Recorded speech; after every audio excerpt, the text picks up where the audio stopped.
stark contrast is just amazing. And the fact that the press has pretended that there's nothing to see here, let's move on. Why, what Joe Biden did wasn't that big a deal. But what President Trump did, well, that could have destroyed the world. Well, here's some facts that the media is not going to tell people. Joe Biden had no right to ever have those documents. He didn't have the power as vice president to declassify them. President Trump did have the power. President Trump cooperated with the Secret Service or the FBI, the Department of Justice, the National Archives. He let them come down and take a good look-see all the way back in the spring of last year.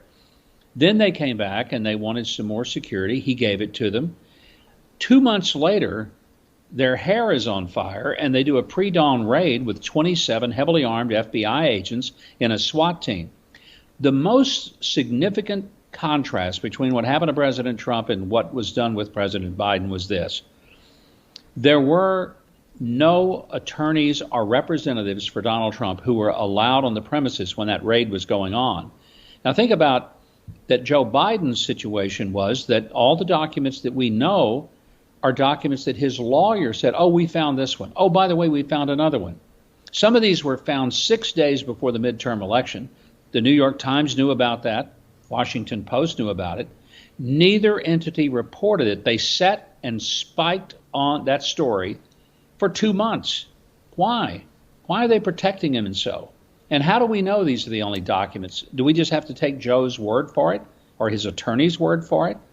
With Donald Trump, they went to his home. They didn't just go through his stuff. They went through his wife's clothes closets. They took his passport. It was an egregious assault on the Fourth and Fifth Amendments of his constitutional rights, even if he wasn't president of the United States. So, yes, there's an incredible difference in the manner in which these two were handled. And I wish that the American people, and even more, Amanda, I wish the media would get off its keister and start caring about constitutional process.